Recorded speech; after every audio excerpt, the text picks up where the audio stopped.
To really understand the problem with Apple TV's My Kind of Country, I'm going to play you a brief clip of their country music TV show winner, Michaela Kleinsmith. Good love, late nights, all night, till the sunrise. I could stop there, but fuck it. So, over the years, there's been attempts at creating a long-lasting country music reality competition. There was Nashville Star, the only genuine popular one that eventually got cancelled. There was USA Network's Real Country, which got cancelled after one season. The fuck?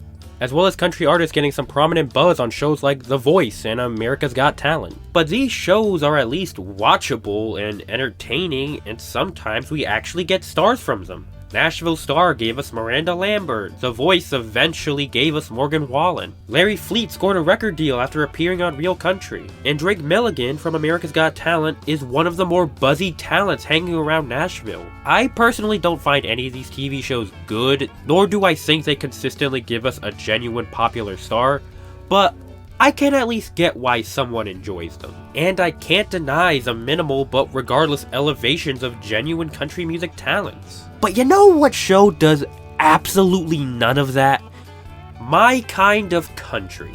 Quite possibly, and I do not hesitate when I say this, the dumbest country music reality show I've ever witnessed. You know what? Screw it. It's just the dumbest country music show I've ever seen. And you probably think I'm overreacting to this, but never before have I seen a reality show so fundamentally flawed at its core and misrepresenting every ideal, belief, and victory country music has achieved over the years. There's barely anything in here I'd call tolerable, and even less that I'd call offensive. But Cyrus, this is the progressive show. The show all about being diverse and accepting of all cultural and racial backgrounds. How can it possibly be bad? You're the offensive one for calling it out. Let me explain, child, because we're about to enter a deep, maddening rabbit hole. But before we even get into the show itself, let's just read the show description, because already there, the red flags begin to show. Jimmy Allen, Orville Peck, and Mickey Guyton, known for breaking barriers in a format overrun for decades by straight white men. At this point, I just feel like the phrase straight white men has pretty much lost all its intent and meaning. The same way people on the right love to call everything woke. Why specifically is country music the poster boy for out-of-touch music snobs to complain about exclusivity? The simple answer as to why it's a genre primarily, as they put it, straight white dudes, is because it's primarily associated with the regions of the American South. Now, am I saying it is a genre started by straight white men? No. I am not saying that. It is a genre embedded with the history of African Americans. And the history of country music is actually quite fascinating, and I implore you to actually look into it. But it is a genre primarily performed to, for, and by Caucasian people. You want to know why people don't complain why there aren't enough white people or Asian people performing bolero? Because it's a genre that primarily comes from a region not associated with them. I'm not saying it wouldn't hurt to have more people from different backgrounds in country music, and I'm certainly not against it, but it's a genre whose culture is in that background primarily. I genuinely don't understand how that is a problem. If you were to tell me that country music was not as accepting of people of other backgrounds, then you have a solid argument, but these people writing this show clearly aren't intelligent enough to make that point or understand that specific context. And as the description goes on, co-produced by Tennessee native Reese Witherspoon and ace singer-songwriter Casey Musgrave, My Kind of Country gives the ever-popular singing competition program a globe-trotting twist by recruiting would-be crooners from South Africa, Mexico, India, countries often overlooked in the Music Row hit-making ecosystem. Now, I don't think in practice what they're doing is bad, but you're basically going everywhere actual country music doesn't exist. I think the last genuine international star we've gotten from the genre was Keith Urban, and this show completely ignores the regions where he comes from, like Australia and New Zealand, or even places like Canada or Ireland. The only places where country music is actually prevalent are not even being explored. Why? Oh, because we're too lazy to actually care about the genre's genuine history and popularity and stuff. I could say another reason, but I don't want to sound like an ass. Anyways, let's get into an actual episode of the show. This is My Kind of Country, a music competition that travels the globe to break the next country music star. Already, in the first 10 seconds, I raise my eyebrows, because do these shows genuinely make stars out of their contestants and winners?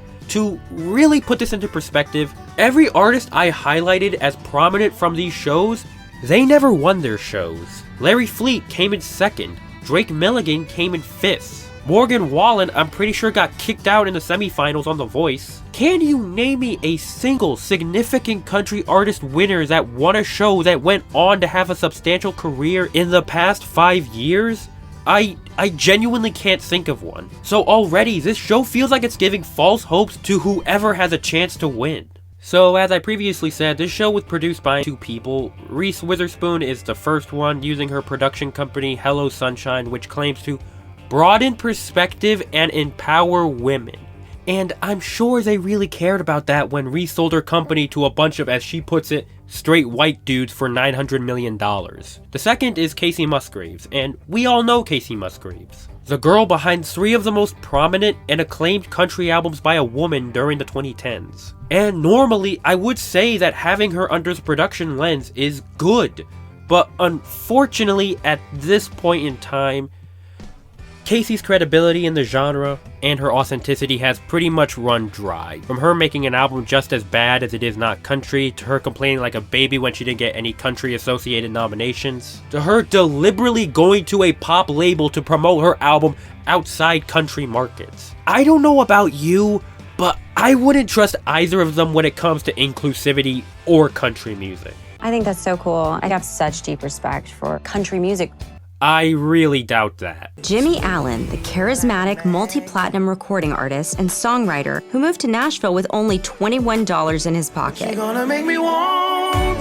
He broke down barriers to collaborate with stars like Elton John, Jennifer Lopez, and Pitbull.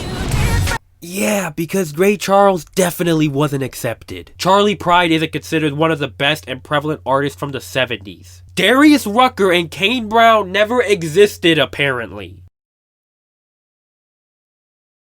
Country radio tends to underestimate their listeners. I remember putting out Merry Go Round. That was... Okay, Kacey, you still got a proper take on the genre in there.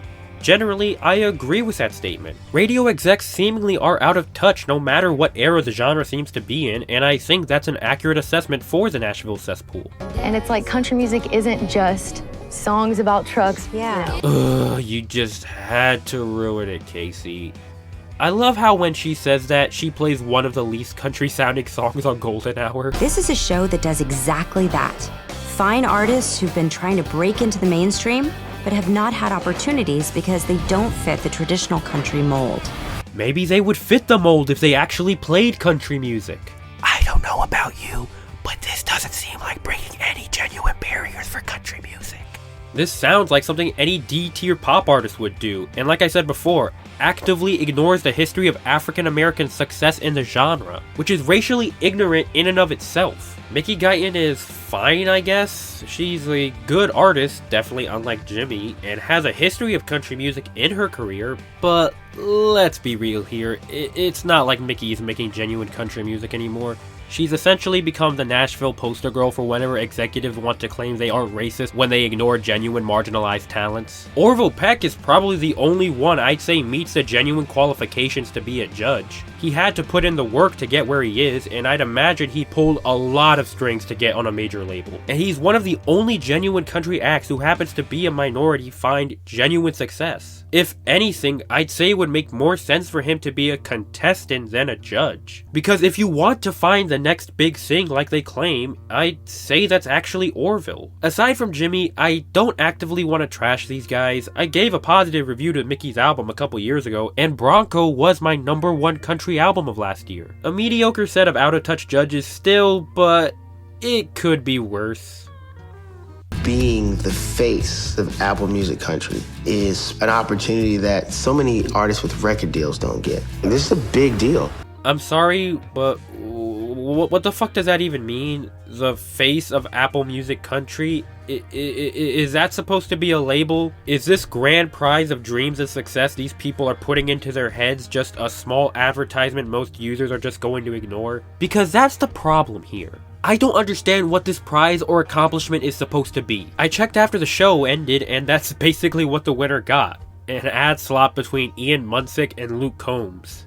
Congrats, guys. You're really elevating minority talent here. Shows like these are just cruel because they fill their contestants with hopes that this will really put them on the map, and they just don't.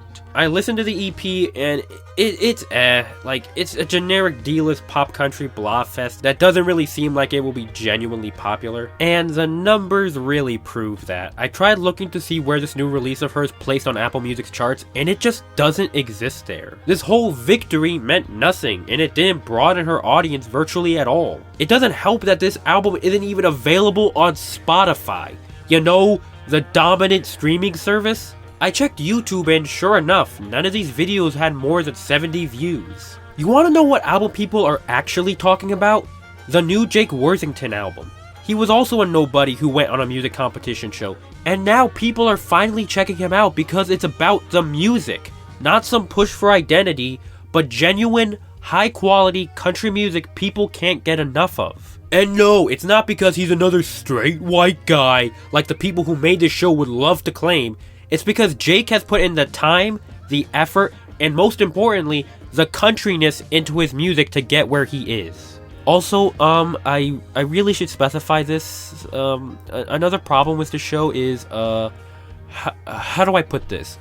None of these contestants are country artists. And no, I don't mean in a gatekeeping, oh, they don't sound like country, therefore they aren't. I mean in a, they never associated themselves with the genre before this show at all. When I looked up who exactly these contestants were, I noticed a few things immediately. Like Ale Aguirre, the so-called Latin country fusion artist up until the show existed, identified as a pop Latino artist on her musical background, which this action in and of itself actively ignores the history of country ranchero fusion from acts as old as Marty Robbins to modern artists like John Wolfe and William Beckman. Drew Visvanas went through quite a few genre classifications, but none of them were remotely associated with country. In fact, one of his album descriptions describes it as made for pop lovers. Camille Parker is one of the only few who has identified always as country, and it's still flimsy at best. Because for one, I'm not calling these songs country music, and for another, her bio describes her influences as D'Angelo, Fleetwood Mac, and Rihanna. So yeah, she really drives that country influence for sure. The winner, Michaela Kleinsmith, this next-gen country artist we're supposed to care about, has specifically identified as a pop artist and made her name over the years covering pop music. There's artists who identify as rock, there's artists who identify as Bollywood. The only artists I'd say genuinely make country or are associated with country are the duo The Betsy Sisters and the Conga Cowboys, which were my pick to win. Because they actually did what they claimed they were doing, fusing the genre and culture of country music with their own. I watched their old material and their performance on the show. They were genuinely good. They were creative. And I can't say the same for the others.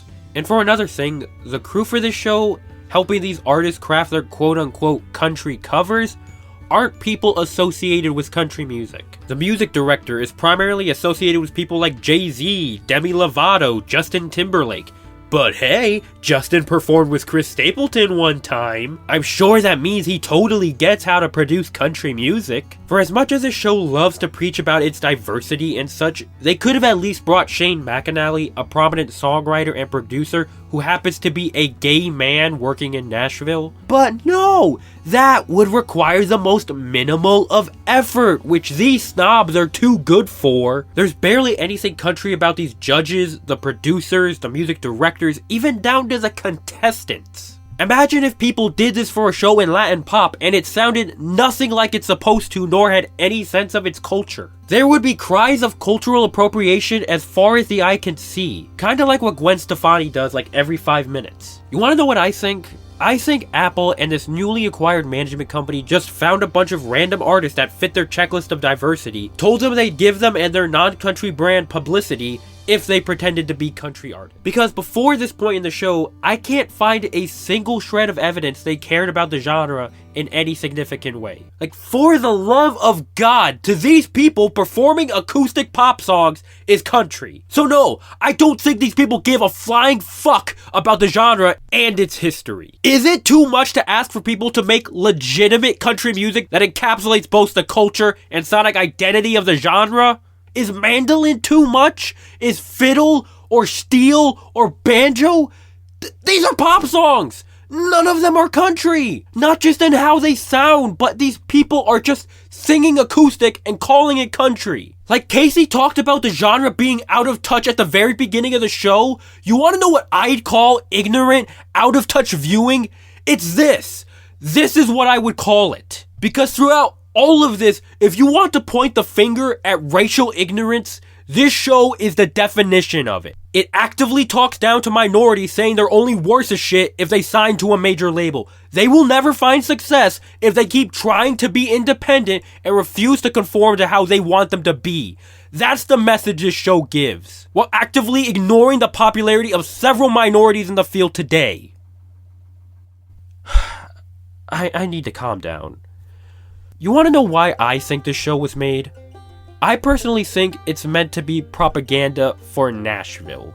After years and years of racial scandals, accusations of homophobia, I get the feeling a few executives came to this feminist sheep clothing company in order to get people to see Nashville as diverse and accepting, so they don't actually have to put in the work. This is not a show designed for genuine country music fans. It's meant for people who think it's cool to hate on the genre and think, hey, maybe these Nashville morons don't suck. So they got the company to produce this junk, and here it is, finally shattered out. They don't care about the integrity of country music and the people within it. They are just tired of being seen as the out-of-touch, ignorant people we know them to be, and made this show and don't actually intend on making the genre more inclusive to those who genuinely care about it. A show of this nature and premise isn't even an awful idea. It's just that they don't care about elevating real country artists. I would love some of these artists to get more recognition. Artists like Gabe Lee, who is of Taiwanese descent, who makes some soulful, passionate country songs I adore. The next big country superstars of Flatland Cavalry, led by Cleto Cadero, a Hispanic man, who is by far the biggest independent talent coming out of the Texas scene. Trans artists like Bobby Dove and Adeem the Artist, who made some of my favorite country albums of all time.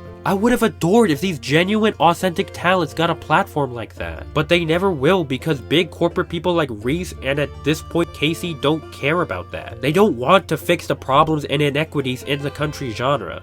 They just want to be perceived as such. And I don't think these contestants suck. They clearly have talent, and I hope the best for them.